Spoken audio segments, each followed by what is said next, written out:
Bonjour à tous les bien-aimés qui nous écoutent à travers le monde. Bonjour au peuple de Dieu. Bonjour à l'ensemble du corps de Christ et à tous ceux qui se préparent au retour de notre Seigneur et Sauveur Jésus-Christ.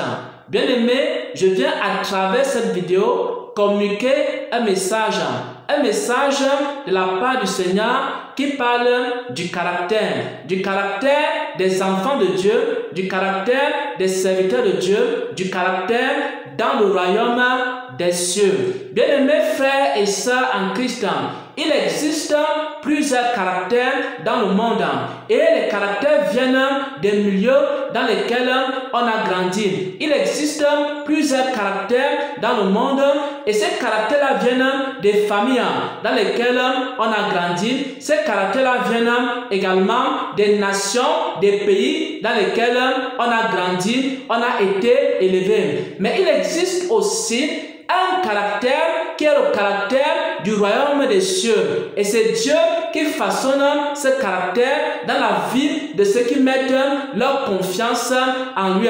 Et le Seigneur voudrait que nous puissions abandonner les mauvais caractères que nous avons reçus dans le monde pour adopter les caractères du royaume des cieux. Il m'a parlé du caractère à plusieurs reprises. Et la première fois qu'il m'a parlé du caractère, c'était le 21 octobre 2019. C'était aussi la première fois que je vois le visage du Seigneur. Et pendant qu'il m'a montré son visage, alors il m'a aussi parlé du caractère le 21 octobre 2019. Et dans cette expérience-là, il m'expliquait que les serviteurs de Dieu doivent avoir un bon caractère pour pouvoir conduire le peuple de Dieu dans la vie éternelle. Pour pouvoir conduire le peuple de Dieu dans la présence de Dieu, il faut que les serviteurs de Dieu aient un bon caractère. La deuxième fois qu'il m'a parlé du caractère, c'était ce 10 octobre 2020. Et pendant que j'étais dans une retraite spirituelle, il m'a donc encore parlé du caractère. Bien-aimés frères et sœurs en Christ, il m'a montré cela dans un songe. Dans un songe, il m'a montré que j'étais en train d'aller quelque part pour aller rencontrer un frère de mon village, un frère avec qui j'ai grandi au village. Et pendant que je marchais sur ce chemin, et pendant que je marchais sur cette route pour aller rencontrer ce frère, il a donc commencé à me parler de mon caractère. Il y a une voix qui était en train de m'expliquer dans ce songe-là quelque chose que je dois encore améliorer dans mon caractère. La voix était en train de m'expliquer mon caractère et de me montrer des choses que je dois améliorer dans mon caractère. Après m'avoir parlé de cela, alors il a commencé à me parler du caractère d'une manière générale. J'aimerais lire ici ce qu'il a eu à me dire en ce qui concerne le caractère, tel que je l'ai noté. Ce que les gens font, ce sont les habitudes acquises dès leur enfance. Ce que les gens font, c'est ce qu'il me disait. Ce que les gens font, ce sont les habitudes acquises dès leur enfance. Ce que les gens font, ce sont les habitudes acquises dès leur enfance et dans les milieux dans lesquels ils ont grandi. Ce sont les habitudes acquises dès leur enfance et dans les milieux dans lesquels ils ont grandi. Ensuite, il a dit, plus un homme est avancé en âge, plus un homme est avancé en âge, plus il est difficile pour lui de changer son caractère. Ça veut dire quoi? Ça veut dire que quand on commence à avoir 30 ans, ça veut dire que quand on commence à avoir 40 ans, ça veut dire que lorsqu'on commence à avoir 50 ans, 60 ans, 70 ans, ça devient très difficile de changer son caractère. Donc le Seigneur me parlait ici du caractère d'une manière générale. Il me parlait aussi du caractère comme étant des choses et des habitudes qu'on a acquis depuis l'enfance dans les milieux dans lesquels nous avons grandi, et plus nous avançons en âge et plus nous gardons ces habitudes et plus nous gardons ces attitudes, alors plus le temps avance, alors plus l'âge avance, ça devient très difficile de changer notre caractère, ça devient très difficile de changer nos comportements, ça devient très difficile de changer notre attitude. Maintenant, ça c'est ce qu'il a eu à me dire. Et ensuite, pendant que j'étais en train de prier, il a commencé à m'expliquer donc l'importance du caractère. Avant d'entrer ici dans les explications, j'aimerais d'abord que nous puissions prendre un passage des Écritures. Avant d'entrer dans les explications, j'aimerais que nous puissions prendre un passage des Écritures. Nous allons prendre ici Jérémie 18.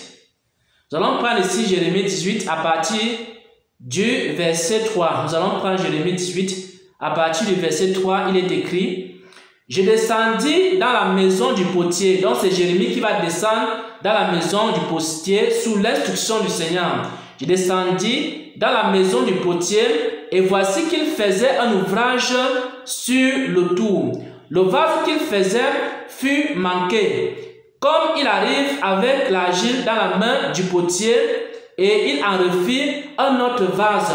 Donc, dans le livre de Jérémie 18 ici, Dieu est en train d'expliquer quelque chose à Jérémie. Dieu est en train d'expliquer un mystère à Jérémie qui concerne aussi le caractère de l'homme, le caractère du chrétien et comment Dieu façonne notre caractère. Donc, Dieu ici est comme un potier et nous les chrétiens et les serviteurs de Dieu, nous sommes comme de l'argile. Dieu nous façonne. Dieu façonne notre caractère à travers les épreuves. Dieu nous façonne comme également le potier façonne l'argile à travers les enseignements, à travers les instructions et à travers les diverses épreuves auxquelles Dieu nous fait passer, auxquelles Dieu nous fait traverser. Et parce que nous traversons ces épreuves-là, Dieu nous façonne donc, il modèle notre caractère afin que nous puissions abandonner les anciens caractères, les caractères du monde, les anciens caractères, les caractères de méchanceté, les anciens caractères, les caractères d'idolâtrie, les anciens caractères, les caractères également de moquerie, pour que nous puissions être capables de revêtir les nouveaux caractères qui sont la paix, qui sont la douceur, qui sont l'amour, qui sont la patience. Et Dieu façonne donc chaque chrétien. Lorsque Dieu te reconnaît comme étant son enfant, lorsque Dieu te reconnaît comme étant son serviteur, alors Dieu commence à travailler ton caractère. Donc, il faut que tu laisses le Seigneur transformer ton caractère. Et le Seigneur me faisait comprendre que ce n'est pas facile de changer de caractère. Si tu es un chrétien et que tu as déjà 20 ans, ce n'est pas facile de changer ton caractère. Si tu es une chrétienne et tu as déjà 30 ans, ce n'est pas facile de changer ton caractère. Si tu es un chrétien ou une chrétienne et tu as déjà 40 ans, 50 ans, 60 ans, ce n'est pas facile de changer ton caractère. Mais si tu veux entrer dans le royaume des cieux, il faut que tu laisses Dieu façonner ton caractère. Si tu veux entrer dans le royaume des cieux, il faut que tu laisses Dieu changer ton caractère. Comme le potier est en train de façonner également l'argile, alors Dieu aussi est en train de façonner le caractère de ses serviteurs et le caractère de ses enfants. La preuve que Dieu marche avec quelqu'un, c'est si Dieu a changé son caractère. Comment est-ce que vous pouvez faire pour reconnaître un vrai serviteur de Dieu et un faux serviteur de Dieu? Bien aimé, un vrai serviteur de Dieu, c'est un serviteur de Dieu à qui Dieu a transformé le caractère. Dieu a changé son caractère. Dieu a moulé son caractère. Dieu a transformé son caractère comme le potier transforme également l'argile. Pourquoi? Parce que Satan peut donner des dons spirituels aux gens, mais Satan ne peut pas changer le caractère d'un homme. Et c'est pourquoi les serviteurs de Satan, vous allez toujours vous rendre compte qu'ils ont des mauvais caractères. Ils font des miracles, ils font des signes, ils font des prodiges, mais ils ont de très mauvais caractères. Vous allez vous rendre compte que les serviteurs de Satan, parfois, ils prophétisent, parfois, ils font des miracles, des signes et des prodiges. Ils ont des révélations et des révélations. Ils ont des visions et des visions. Mais ils ont encore quoi? Ils ont un mauvais caractère. C'est pourquoi Jésus-Christ a dit que vous les reconnaîtrez par leurs fruits. Vous les les reconnaîtrez par leurs fruits, c'est-à-dire vous les reconnaîtrez par leur caractère. Bien aimé, il y a des hommes et des femmes qui prêchent la sainteté, mais ils ont des mauvais caractères. Ça veut dire quoi? Ça veut dire qu'ils n'ont pas été transformés par Dieu. Ça veut dire qu'ils n'ont pas été façonnés par Dieu. Ça veut dire qu'ils n'ont pas été moulés par Dieu comme l'argile entre les mains du potier. J'aimerais maintenant ici terminer par quelques caractères que le Seigneur a eu à m'enseigner pendant ma marche chrétienne. J'aimerais ici terminer par quelques caractères que le Seigneur a eu à m'enseigner en ce qui concerne ma marche chrétienne. Tout au long de ma marche chrétienne, il y a certaines choses que le Seigneur a eu à m'enseigner que je devais faire et que je ne devais pas faire. Par exemple, le Seigneur m'a enseigné une chose, c'est que les serviteurs de Dieu et les enfants de Dieu doivent beaucoup chercher sa face. Lorsque les enfants de Dieu veulent faire des choix dans leur vie, par exemple, tu veux te marier, par exemple, tu veux entreprendre, par exemple, tu veux faire quelque chose, alors tu dois chercher la face de Dieu. Ça, c'est le bon caractère.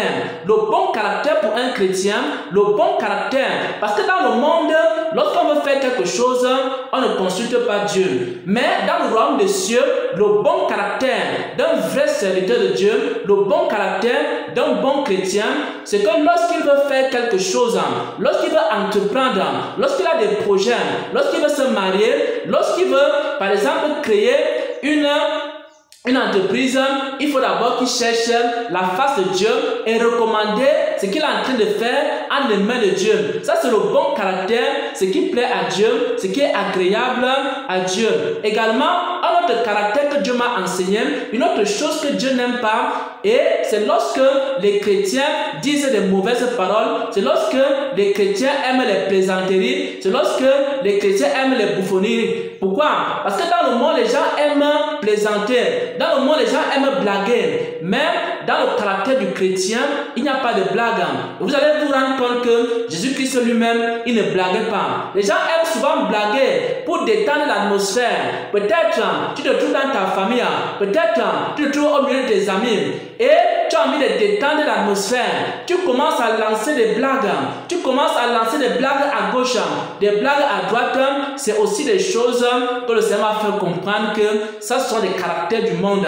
Ce ne sont pas des caractères du royaume des cieux. Et l'apôtre Paul aussi a enseigné ça aux Éphésiens, que les Éphésiens ne devaient pas faire des blagues, des plaisanteries, des bouffonneries. Également, un autre caractère qui était dans la vie d'Abraham et que Dieu avait corrigé, également dans la vie d'Isaac, c'est qu'il ne faut pas chercher le secours de l'homme lorsqu'on fait face aux difficultés. Il faut d'abord se tourner vers Dieu. Il faut d'abord se tourner premièrement vers Dieu. Lorsque tu es bloqué quelque part, lorsque tu fais face à une situation difficile dans ta vie, le caractère du chrétien, c'est que le chrétien doit d'abord aller chercher la face de Dieu, doit d'abord aller chercher le secours de Dieu, et c'est maintenant Dieu qui va l'orienter. S'il doit aller vers un homme, s'il doit agir d'une manière A ou alors d'une manière B. Et également, il y a un autre caractère, et cela concerne beaucoup les chrétiens. Beaucoup de chrétiens n'ont aucun respect pour les serviteurs de Dieu. Et de plus en plus aujourd'hui, les chrétiens ont un mauvais caractère et ils se comportent très mal envers les serviteurs de Dieu. Les chrétiens insultent les serviteurs de Dieu. Les chrétiens ne respectent pas les serviteurs de Dieu. Les chrétiens parlent n'importe comment aux serviteurs de Dieu. Et l'apôtre Paul a dit également que ceux qui sont enseignés doivent avoir du respect envers ce qui leur enseigne la parole de Dieu. Pourquoi? Parce que si Dieu a honoré quelqu'un, toi aussi, tu dois l'honorer. Si Dieu a honoré un serviteur de Dieu, il faut que les chrétiens aussi l'honorent. Il faut honorer celui que Dieu a honoré. Ça, c'est également un autre caractère qui se trouve dans la vie des chrétiens d'aujourd'hui. Les chrétiens ne respectent pas les serviteurs de Dieu. Et également, je vais terminer ici par un caractère. Il y a plusieurs caractères. Je vais terminer ici par un dernier caractère. C'est un caractère des chrétiens et des serviteurs de Dieu de plus en plus qui aiment les querelles. Je vais entendre que tel serviteur de Dieu est en train de se quereller, tel autre serviteur de Dieu est en train de se quereller. Tu entends qu'il y a des scandales ici. Deux pasteurs ont bagarré, deux serviteurs de Dieu sont en train de s'insulter. Les autres s'insultent à travers WhatsApp, les autres s'insultent à travers Facebook, les autres s'insultent à travers YouTube. Tu vois des serviteurs de Dieu qui se querellent, qui s'insultent publiquement devant les chrétiens. Ça aussi, ce n'est pas le bon caractère du royaume des cieux. Pourquoi?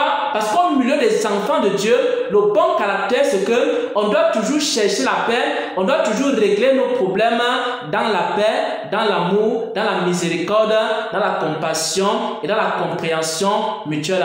Voilà donc, bien-aimés frères et sœurs, le message que j'aimerais partager et qui concerne le caractère du chrétien.